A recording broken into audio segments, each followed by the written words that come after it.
नमस्कार दोस्तों। निर्वाह खयात यूट्यूब चैनल पर आपका स्वागत है। जैसा कि आप लोगों को पता होगा कि हम लोग इस यूट्यूब चैनल पर कहानियाँ सुनते हैं, तो आज की हमारी कहानी है अधूरी होली। ये कहानी एक बच्चे और एक खरगोश के बीच की है। आपको यदि ये कहानी पसंद आती है तो प्लीज़ लाइक करिए, सब्सक्राइब कीजिए, जिससे कि मैं ऐसी ही कहानियाँ जो मेरे खुद के द्वारा लिखी गई हैं मैं आप लोगों को सुनाता रहूं। तो चलिए आइए शुरू करते हैं आज की कहानी। होली से एक दिन पहले की बात है। सोनू के स्कूल में 2 दिन की छुट्टी थी। सोनू 12वीं में पढ़ता था। पढ़ाई में होशियार होने के साथ साथ वो हर काम में तेज था। उसे खाना बनाना भी बहुत अच्छे से आता था। 2 भाइयों में वो सबसे बड़ा था। उसके घर में माँ, बाबूजी, छोटा भाई और कुल मिलाकर इस तरह से 4 लोग थे। सोनू की माँ अब धीरे धीरे बूढ़ी हो रही थी। कोई भी त्योहार आता तो सोनू उनका हाथ बटाता था। जब तक सोनू साथ न हो, घर के सारे पकवान पूरे नहीं होते थे, क्योंकि उसकी माँ अकेले बहुत थक जाती थी। हर बार की तरह इस बार भी सोनू बहुत उत्साहित था। उसने एक रात पहले ही सारी तैयारी कर ली थी कि कल गुजिया, समोसे और गुलाब जामुन बनेंगे। सुबह होते ही सोनू जल्दी उठ गया और अपनी माँ के साथ काम में लग गया। थोड़ी देर बाद उसने अपने बाबूजी से कहा, बाबूजी चलिए बाजार चलते हैं, सामान ले आना है। और दोनों बाइक से बाजार की तरफ निकल पड़े। घर से मुश्किल से 1 ही किलोमीटर आगे आए होंगे कि अचानक सोनू की नज़र सड़क किनारे गेहूं के खेत में हो रही तेज हलचल पर पड़ी। ऐसा लग रहा था जैसे कोई जानवर आपस में लड़ रहा हो। सोनू तुरंत बोला, रुकिए बाबूजी, देखिए क्या हो रहा है। तभी अचानक एक छोटा सा जानवर तेजी से भागा और उसके पीछे एक नेवला दौड़ रहा था। सोनू ने तुरंत रास्ते से पत्थर उठाया और नेवले की तरफ दे मारा। पत्थर लगते ही नेवला भाग गया वहां से। सोनू दौड़कर खेत में पहुंचा। वहां एक छोटा सा खरगोश घायल अवस्था में कांप रहा था। वह खुद को छिपाने की नाकाम कोशिश कर रहा था। सोनू ने उसे उठाया, उसके पीठ पर अपने हाथ सहलाए और जब उसने उसका पेट देखा तो उसकी आंखें फटी रह गई।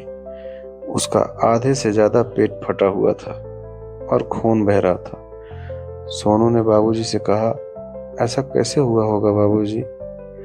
दोनों लोगों ने अंदाजा लगाया कि शायद खरगोश ने अभी अभी बच्चे दिए होंगे और उसी समय नेवले ने उस पर हमला कर दिया होगा। सोनू बोला, इसे हम लोग घर ले चलते हैं, इसका इलाज करेंगे तो शायद बच जाए। उसने बड़े प्यार से खरगोश को बाइक की डिक्की में संभाल कर रख दिया और दोनों बाजार चले गए सामान लेने के लिए। रास्ते में कुछ लोग मिले जो होली की मस्ती में बैठे हुए थे। उन्होंने सोनू और उसके बाबूजी को भी बुलाया। जब सोनू के बाबूजी ने खरगोश की बात बताई तो गांव के एक आदमी जो रिश्ते में सोनू के चाचा लगते थे, उन्होंने हंसते हुए कहा कि अरे इसे हमें दे दो, हम इसका मीट बनाएंगे, आज होली भी है। यह सुनकर सोनू को बहुत गुस्सा आ गया।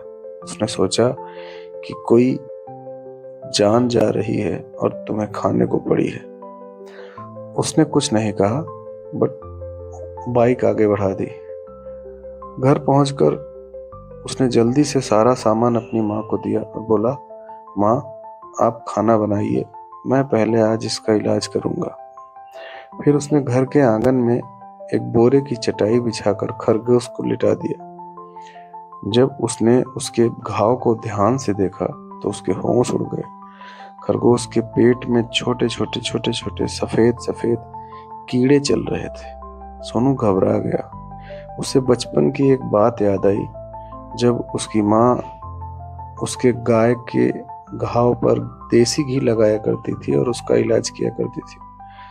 उसने सोचा शायद घी डालने से कीड़े मर जाएं और खरगोश बच जाए। वह अपनी माँ के पास गया और बोला, माँ थोड़ा घी दे दो।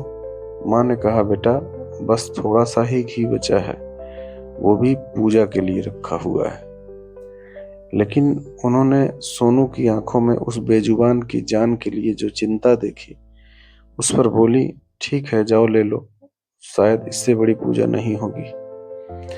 सोनू ने भी जल्दी से घी लिया और उसको गर्म करना शुरू किया। जब हल्का गुनगुना हो गया तो धीरे धीरे खरगोश के घाव पर डालने लगा। लेकिन जितना ही घी डालता उतने ही कीड़े बाहर निकलने लगते। अब उसे समझ आया कि शायद ये घाव नया नहीं था। शायद खरगोश पहले भी कभी नेवले के हमले से घायल हुआ होगा और इस पुराने घाव में कीड़े पड़े हुए थे। फिर भी सोनू ने हार नहीं मानी। उसने माँ के डिब्बे से सारा घी धीरे धीरे गर्म किया और उसके घाव पर डालता रहा। पूरे दिन उसी के पास बैठा रहा। वो कभी पानी पिलाने की कोशिश करता, कभी उसके सर पर हाथ फेरता, कभी भगवान से प्रार्थना करता कि बस ये बच जाए। इन्हीं सब में कब शाम हुई और कब रात हो गई किसी को पता ही नहीं चला। गांव में होली का त्योहार था, लेकिन सोनू के घर में किसी को याद ही नहीं रहा कि आज होली है। रात में खरगोश बिल्कुल शांत पड़ा रहा।